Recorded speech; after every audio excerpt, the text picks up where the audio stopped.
لو الديمقراطية واستقرار الشرعية هي كل الحكاية، ليه في دول كتير في أفريقيا وأمريكا الجنوبية عندهم انتخابات حرة وبرضه مفيش نمو اقتصادي محترم؟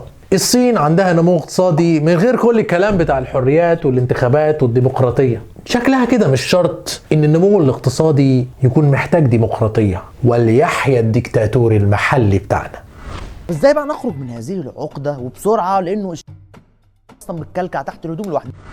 قلنا في الحلقة اللي فاتت إن عشان يحصل نمو اقتصادي محترم فده خلطة من 5 عناصر هم الأساس قبل أي حاجة تانية، والحكاية سياسة مش اقتصاد. وقلنا كمان إن أول عنصرين في الخلطة دي هم الشرعية ومفاتيح السلطة بغض النظر عن مصدرها، وفي إن النظام اللي مش ديمقراطي مشكلته إنه خايف على شرعيته وعلى مفاتيح السلطة، وإن الحدوتة مش عارف، لا مش عايز، عشان اللي هيحصل بعد النمو الاقتصادي. وتاني عنصر في الخلطة إن الناس مش مشغولة تتعارك مع بعضها، والمناصب والنجاح مش بناء على الطائفة والقبيلة والعشيرة وهكذا. كده بقى نبدأ نشتغل، والنظام كده انكلوسيف بتعبير الجماعة دول، وعايز ياكل ويأكل الناس معاه. ايه بقى العناصر الناقصة؟ ده هيكون في الحلقة دي، وهنكمل معتمدين على أفكار فوكاياما، روبنسون وسيموجلو. وخلينا نبدأ بسؤال: لو حصل خلاف وبالأخص اقتصادي نعمل ايه؟ ده اللي هيودينا العنصر الثالث في الخلطة اللي بتعمل نمو اقتصادي محترم. يعني لو حصل خلاف بيننا وبين بعض او بيننا وبين مستثمر اجنبي هنعمل ايه؟ فلوسك في امان ولا راحت؟ ولو انت فاتح محل صغير في حتة كده ممكن حد يعلم عليك وياخد فلوسك ويسرقك وبعدين يطلع مسنود وراجل واصل، هتعرف تاخد حقك منه ولا ايه؟ ببساطة كلمني عن المناخ القضائي والعدالة. ما هو الشركات العملاقة في دول العالم كله بتبدأ براجل واحد أو عيلة واحدة بس ما حد سرقهم أو نصب عليهم، والمخترعين والعلماء وهكذا كان في مناخ حلو يحميهم ويحمي اختراعاتهم وشركاتهم وأفكارهم وتشجعهم وتخليهم يكبروا، وما كانش الواحد فيهم مضيع وقته ومجهوده في الحوارات والتظبيطات والرشاوي عشان شغله يمشي. ولو كان اي عالم او مخترع او مفكر فيهم اتولد في نيجيريا ولا في مصر ولا في اليمن ما كنت سمعت عنه اي حاجة. هو ده بقى المكون الثالث في الخلطة، هو النظام القضائي وحرفيته وادائه اللي يحميك ويحمي افكارك ومشروعاتك وتكبر في حمايته. ولكن لدي علاقة ومصلحة في هذا البلد، لدي مستقبل هنا اريد ان احميه. أنا لا أدين أحدا بشكل مسبق، ولكني أطالب المسؤولين الحقيقيين عن هذه الكارثة بالمسؤول أمام عدالتكم لسؤالهم واستجوابهم. فهل هذا كثير؟ أليسوا بشرا خطائين مثلنا؟ أليسوا قابلين للحساب وللعقاب مثل باقي البشر؟ المقصود هنا مش المحكمة وبس، لا دي المنظومة كلها. يعني البوليس يتحرك بسرعة وكفاءة واستقلال، ملهاش علاقة ده ابن مين بيتعارك مع مين، وحتى لو في فساد فهو محدود لكام شخص، مش أي حد قريب من أي حد والحكاية بقت ميغ. وكمان المحكمة نفسها بيبقى الحكم فيها بحرفية ومهنية وسرعة، مش تقعد 15-20 سنة عشان تجيب حقك في المحكمة. والمحكمة نفسها بتحكم بناء على قانون معروف مطبق، حتى لو قانون غشيم وغريب بس الكل عارف ايه هي القوانين وترتيبها وبتمشي ازاي، والحكاية مش بالمزاج، ومفيش رشوة للقاضي ومفيش تدخل للسياسة في الأحكام. وكمان لو أخدت حكم في المحكمة بيتطبق ويتنفذ على طول، اللي هي العدالة العمياء عن هويتك وانتماءاتك ومنصبك وتفكيرك السياسي. هو ده المناخ اللي بيطلع فيه وينمو الشركات والمصانع ورجال الأعمال. هو ده المناخ اللي يحمي النمو الاقتصادي المحترم لعموم الناس وكمان المستثمرين الأجانب. العنصر الثالث في الخلطة هو المناخ القضائي كله على بعضه.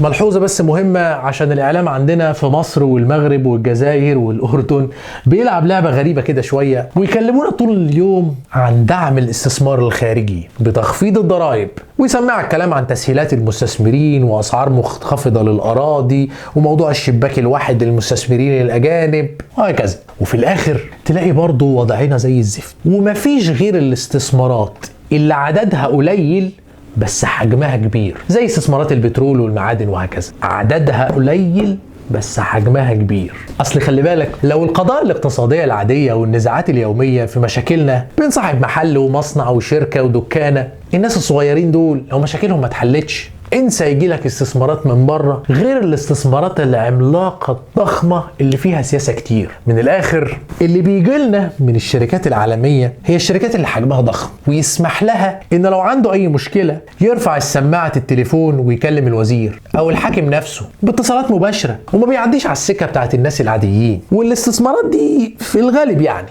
ما بتعملش نمو اقتصادي محترم لعموم الناس. ونوع الاستثمارات اللي بتعمل نمو اقتصادي محترم للناس مش بيجي بالإعفاءات الضريبية، وفي الغالب كمان بتلاقي نفس الشركات دي بتروح دول تانية تدفع ضرائب أكتر من عندنا بس بتستثمر أكتر عشان شغل أكلم لك سعادة الوزير والرئيس والملك يخلص لنا القضية دي معروف إنه زي ما هو ليك ممكن يكون عليك. ففكا من موضوع دعم المستثمرين وتخفيض الضرائب عليهم على الفاضي، ده الأسباب تاني. المهم العنصر الثالث في الخلطة هو المناخ القضائي اللي بيحميك ويشجعك تشتغل.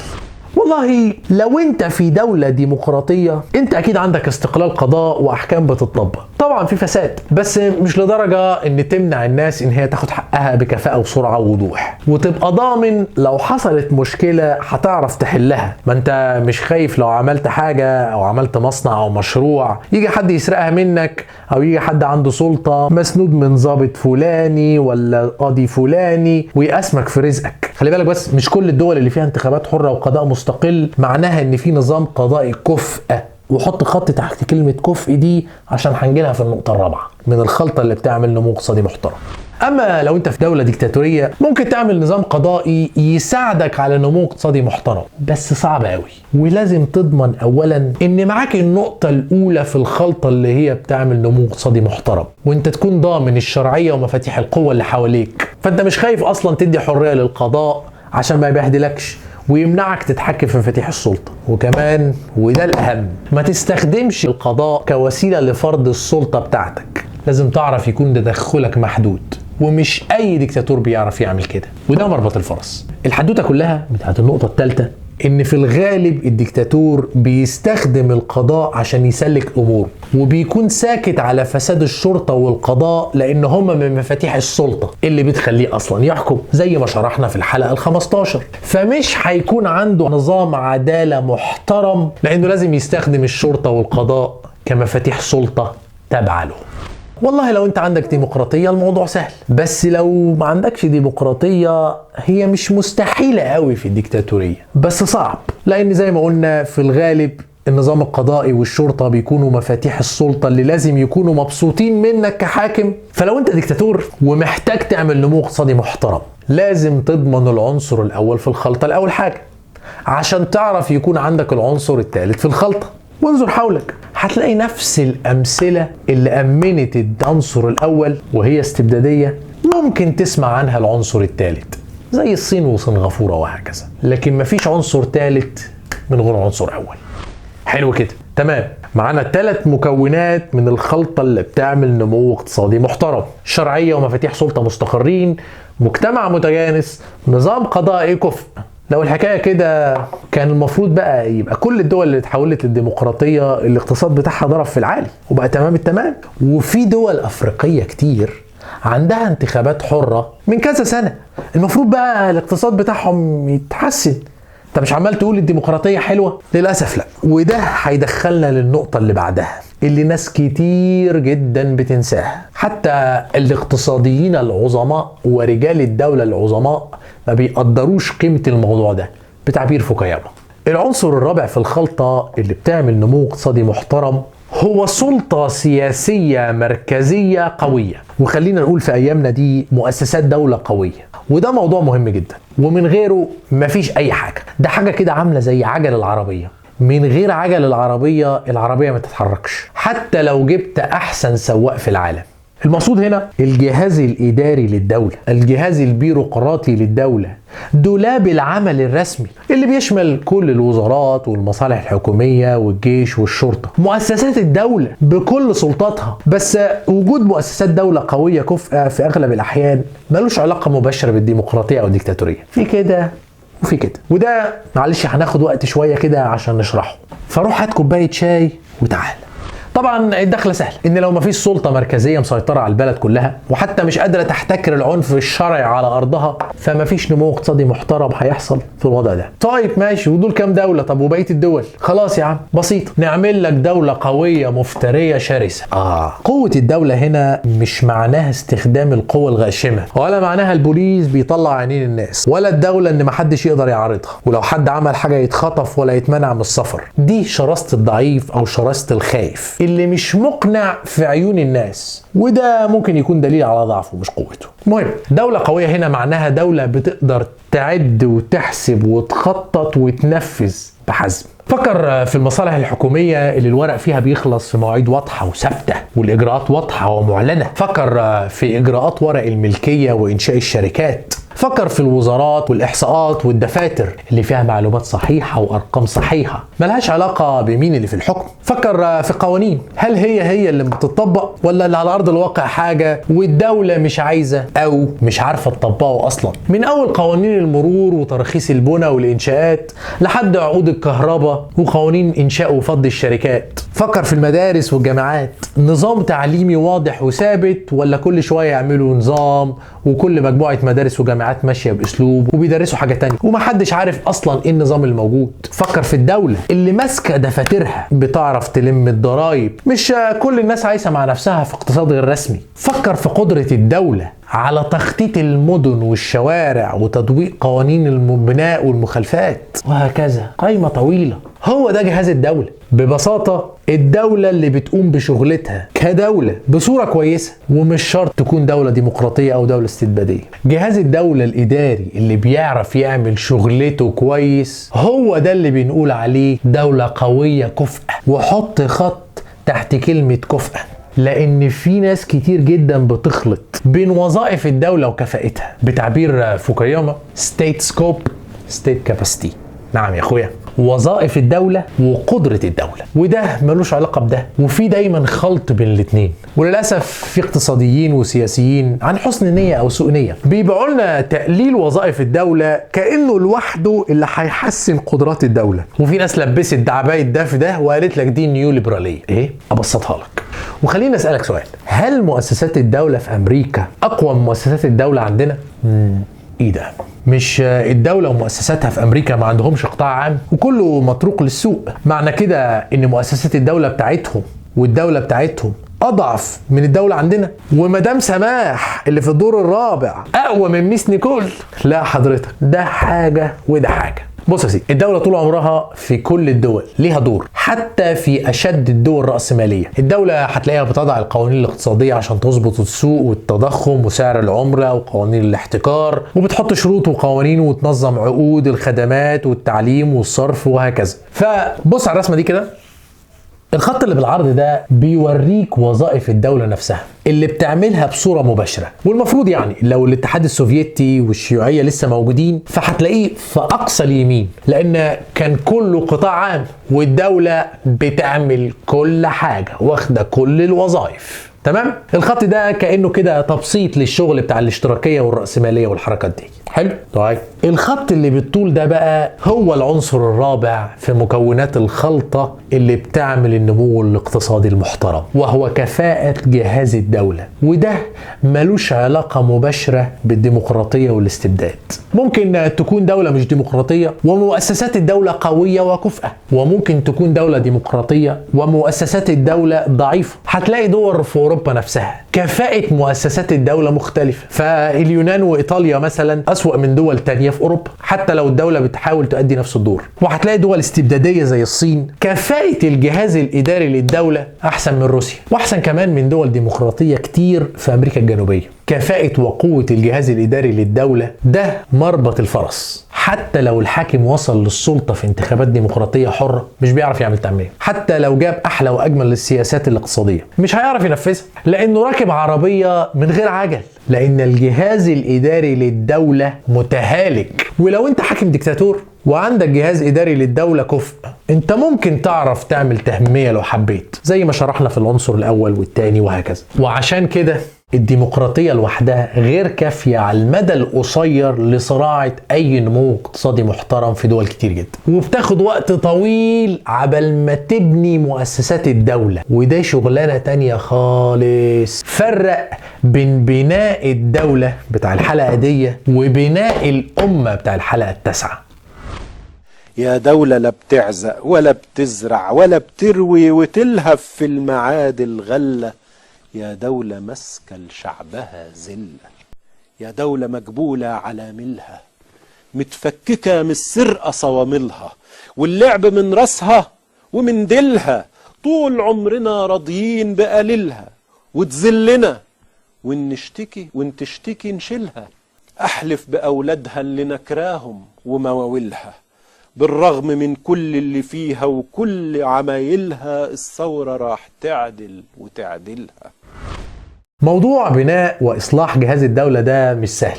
انت محتاج تكلم المستبدين بتوعنا، واللي عايز يعمل فيهم مستبد مستنير ويقلد الصين على اساس يعني الاستبداد اسرع في التنفيذ، قول له والله لو بتعرف وعايز تقمع زي الصين، مع اننا طبعا اكيد مش مع كده، بس هل يا ترى عندك جهاز اداري للدولة بكفاءة الجهاز الاداري في الصين، ولا انت واخد القمع بس وخلاص؟ في نفس الوقت لو بتتكلم مع حد ثوري اسأله هل عندنا جهاز اداري للدولة زي هولندا والمانيا؟ ولو عندنا جهاز اداري زي بتاع البرازيل والارجنتين من 30 سنة هنعمل ايه؟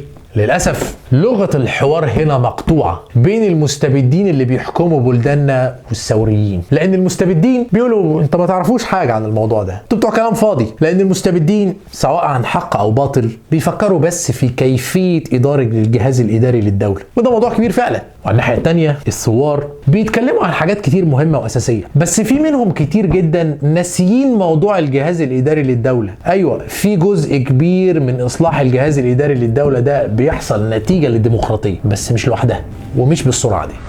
موضوع بناء الجهاز الإداري للدولة أو إصلاحه دي حاجة مش سهلة، وفي شغل كتير معمول فيه، بس للأسف ما بيوصلناش منه ولا حتى من النقاش اللي حواليه إلا الشغل المسيس، مع إنها عملية إدارية فنية في غالبيتها. أبسطها لك بمثال من مصر، وإزاي إن الحكاية مش سهلة وإن الموضوع مسيس زيادة عن اللازم. في مصر مثلا في عدد ضخم جدا من ضباط الجيش والشرطة المتقاعدين بيشتغلوا في الخدمات المدنية والحكم المحلي والأجهزة الرقابية والمصالح الحكومية والمحافظات والمحليات، يعني بتعبير يزيد صايغ جمهورية الضباط. وطبعا مش محتاج اكلمك عن كفاءة الجهاز الاداري للدولة في مصر في اي حاجة خالص. هنا هتسمع بعض النشطاء يقول لك نشيل العالم دي كلها من مناصبها، ليه؟ كجزء من اسقاط حكم العسكر. في الناحية التانية بتسمع الاخوة في اعلامنا الجميل بيكلمونا عن انهيار الدولة، يعني لزوم النفاق لان الدولة عندهم هي الحاكم وكده يعني. وفي النص الجهاز الإداري للدولة ضايع وبيضيع وهيضيع. محدش بيتكلم في النقطة الأساسية اللي هي إصلاح الفني للجهاز ده، لأن الحكاية والله مش مجرد إنشاء مباني حكومية أكبر أو إعطاء الموظفين الحكوميين أجهزة كمبيوتر أو حتى رفض عدد كبير من الموظفين عشان نقلل العدد. لو الحكاية كده ما كانش حد غلب. وأنا واخد المثال بتاع العسكريين العاملين في جهاز الدولة المصري عشان يعني نتجنب الخلاف السياسي العقيم. ومش عايز أكلمك عن تهالك الجهاز الإداري للشرطة في مصر من تحت خالص من قلبه لدرجة بتأثر في مقاومة الإرهاب. لا بلاش أقول لك حاجة، لو حاجة ضاعت منك أو اتسرقت روح اعمل محضر في القسم وقول لي إيه رأيك. ولا تحب نتكلم عن الدرك في المغرب ولا الحاجات في الأردن؟ بلاش، خلينا في مصر لأن الوضع أسوأ وأوضح. على فكرة حتى الدول اللي تحولت للديمقراطية وجهاز الدولة الإداري كان متهالك زي البرازيل مثلا، الموضوع أخذ سنين عقبال ما بقى عندهم حاجة مقبولة شوية والناس تحس بالفرق شوية. بناء وإصلاح مؤسسات الدولة لوحده ده بيحتاج حلقات طويلة جدا، بس ده مش موضوعنا صراحة في السياسة. مهم، كفاءة الجهاز الإداري للدولة دي زي عجل العربية، وده العنصر الرابع في الخلطة اللي بتعمل نمو اقتصادي محترم. ملحوظة كمان وبسرعة كده ومثال عن موضوع بناء ووجود جهاز إداري للدولة محترم، وهتكون عبرة لينا عشان نتعلم وكمان عشان ننقد ما فعلته السياسة بتاعتهم فينا. ازاي؟ لان تفكيك الجهاز الاداري للدولة في العراق باخراج اعضاء حزب البعث وحل الجيش مع اجراءات تانية كتير كان سبب مهم في تفكيك مؤسسات الدولة نفسها كجريمة في عرف الفلسفة السياسية. وده على عكس اللي حصل بعد الحرب العالمية التانية لما الحلفاء في ألمانيا عزلوا 53 ألف موظف في الدولة عشان يعني كانوا من رجالات الحزب، ورجعوا منهم تاني لشغلهم 52 ألف موظف تقريبا. ليه؟ عشان يحافظوا على الجهاز الإداري للدولة الألمانية. ده يعني حتى لو انت حطيت البعث مع النازي في نفس الكفة. يعني أنا ما بتكلمش في العراق عن السياسيين، لا، أنا بتكلم عن الموظفين والضباط الصغيرين والمتوسطين،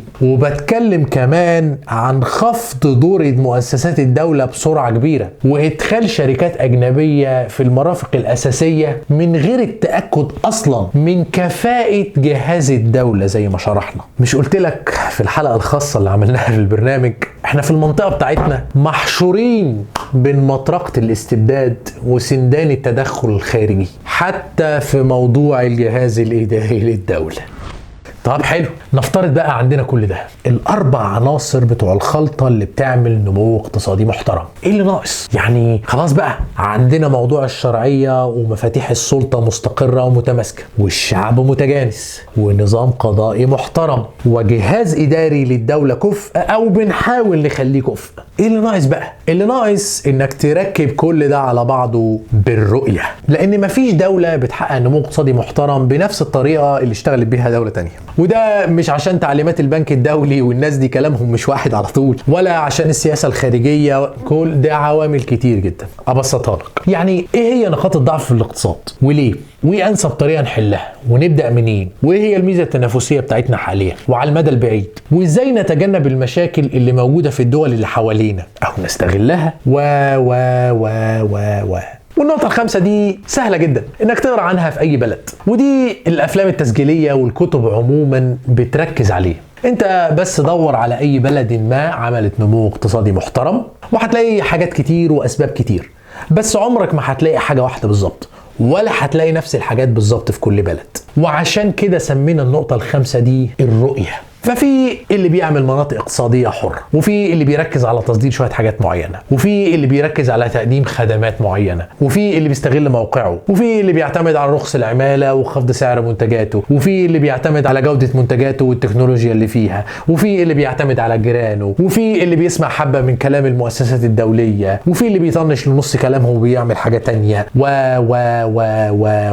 بس الرؤية ما بتجيش غير بعد الاربع حاجات دول ما يكونوا موجودين. وانا هنا مش هوجع دماغك، لان النقطة الخامسة دي ناس كتير جدا بتركز عليها، واكيد وقع في ايدك كلام ازاي تركيا والبرازيل والصين وسنغافورة وكوريا عملوا نمو اقتصادي. وهنا ممكن تسمع عن الحكام اللي بتفهم، اللي بيكون عندهم رؤية او يتبنى رؤية او يحتضن شوية ناس عندهم رؤية. تسمع اسامي حكام هنا بقى، وده العنصر الخامس في الخلطة، الرؤية. طب في علاقة بين الرؤية والديمقراطية والاستبداد والكلام ده؟ جرب انت كده واختار اي حاكم انت معجب بيه وشايفه هو اللي عمل النهضة الاقتصادية في بلده، وخد الشخص ده وحطه في اي بلد تاني من غير الاربع عناصر الاساسيين دول، هتلاقيه انه مش هيعرف يعمل اي حاجة. ده ناهيك انه مش هيعرف يوصل للسلطة اصلا او مش هيعرف يستمر فيها. فموضوع الرؤية ده برضو مش موضوع اقتصادي بحت، ومش معتمد على الديمقراطية او الاستبداد لوحده. بس في الديمقراطية بيكون الفرصة افضل عشان الافكار بتتشارك اكتر، ويبقى في محيط اوسع من الخبرة، والكل بيفكر ويشارك في النقاش، فاسهل لينا نوصل لرؤية. ربما بتكون اصعب التنفيذ شوية من الاستبداد، بس لو دورت عليها هتلاقيها على طول. وطبعا مش محتاجين نتكلم عن مشاكل الاستبداد. اما في الاستبداد، لو الاربع عناصر اللي في الخلطة اللي قلنا عليهم فوق دول كانوا متوفرين، وده شيء صعب جدا، انت كمان عايز يكون عندك نظام استبدادي وعنده رؤية، او بيعرف يجيب مجموعة من الناس يعملوا لي رؤية. يعني انت عايز حاجة كده فيها استبدادي ومستنير كمان. الموضوع ده اصلا حاجة صعبة جدا واقرب للمستحيل، زي ما شرحنا في الحلقة السابعة عن اسطورة المستبد المستنير. يعني ما هو كل واحد عمل لك فيها المستبد المستنير اللي عنده فكر ورؤية، وفي الاخر انظر حولك. وحتى لو هيقول لك انا هعمل زي الصين وانا عندي رؤية وكان عنده الاربع عناصر اللي فاتت كلها، مش عايزك تنسى ان الصين ما عندهمش الموضوع المستبد المستنير الشخص اللي قاعد يجرب فينا لحد ما يموت. ودور على الانترنت شوية كده مين اللي صنع النهضة في الصين، هتسمع شوية أسماء وخلافات مين الأصل ومين النتيجة ومين السبب، وهو ده لب القضية. لأنهم اتعلموا من السبعينات إن مفيش منصب في الدولة الشخص بيقعد فيه للأبد حتى لو كان ناجح. طبعا احنا مش بنمجد في الصين، بس يعني بنرد على اللي عايز ياخد بس القمع من الصين والاستبداد بس، وبعدين يقول لك أنا هكمل. خلاصة الحلقتين دول إن النمو الاقتصادي المحترم اللي بيأثر في عموم الناس ده عبارة عن خلطة من 5 حاجات، فوقيهم ممكن نتكلم، من غيرهم انسى أي حاجة أصلا. شرعية مقبولة ومفاتيح سلطة متماسكة تديك استقرار وتسمح بالنمو وما تعوقوش. مجتمع متجانس لا يعيقه التنوع والاختلاف بل بيستفيد منه. 3 مناخ قضائي كفء عادل يحميك. 4 جهاز إداري كفء وقوي للدولة. 5 رؤية. مش شرط إنك تحتاج ديمقراطية عشان يكون عندك ال5 حاجات دول، مع إنها المناخ الأسهل اللي فيه تعرف تزرع وتحصد ال5 حاجات دول. ولو ما عندكش ديمقراطية انت محتاج صوبة زراعية عشان تعمل فيها طفرة جينية. مفيش فايدة مفيش فايدة مفيش فايدة. طيب الموضوع بتاع قروض صندوق البنك الدولي وتعويم العملة اللي عمالين نسمع عنه ده ايه الظروف؟ والله لو مفيش ال5 حاجات دول الكلام ده شكليات. ولو انت بتعارض افكار صندوق النقد الدولي ومش شايف ان ده بيستغل الدول وجالك حد من النظام بيقول لك لا لا لا لا لا انت مش فاهمك في الموضوع ده، يعني يبقى قول له في ناس كتير قوي ضد الموضوع ده، ضد افكار ومقترحات صندوق النقد الدولي، يعني زي عمك جوزيف مثلا، يعني على اساس انه شاهد من اهلها. وتاني وتالت ورابع، القضيه مش في الحلقه دي ان احنا نقول لك الاقتصاد بيعمل ازاي ونمشي ونبيع الشركات اللي القطاع العام ولا ما نبيعهاش، مش دي القضيه. زي ما شفت في ال5 عناصر دول بيجوا قبل تعويم العمله والاشتراكيه والخصخصه والكلام ده كله. سؤال الحلقه، وخليهم كام سؤال كده، هل يا ترى المناخ في بلدك يقدر يطلع ال5 حاجات دول من غير ديمقراطية ويعرف يعمل زي الصين نمو اقتصادي محترم حتى لو غيرت شخص الحاكم الحالي؟ ولو مش كده ايه الحل؟ ولو الحكاية اقتصاد وبس، هل تحب تعيش في الصين باقتصادها القوي ولا تعيش في السويد والنرويج؟ وليه؟ ولو عملنا نمو اقتصادي في بلد غير ديمقراطي ونجحنا هيحصل ايه بعد ما يموت؟ قول لنا في التعليقات تحت وخليك صريح، تحب تعيش في الصين ولا في السويد والنرويج وليه؟ ما تنساش تعمل لنا شير ولايك وسبسكرايب لو انت على اليوتيوب، وتدوس على الجرس عشان يجيلك اشعارات بالحلقات الجديدة. اما لو انت على الفيسبوك ما تنساش تعمل لنا شير ولايك ومنشن لاصحابك. على فكرة احنا حطينا مصادر الحلقات كلها دلوقتي في الوصف، وبتلاحظ الحلقات الجديدة ان احنا بنكلمك عن شوية اسماء بعض الناس بالانجليزي وبنذكرهم. يعني هو الفكرة كلها ان هم الاشخاص دول غالبيتهم عايشين، فهتلاقي لهم محاضرات وفيديوهات كام على الانترنت بالانجليزي، يعني لو حابب تتفرج على حاجة احسن من اعلامنا الجميل. اشوفكم الحلقة الجاية.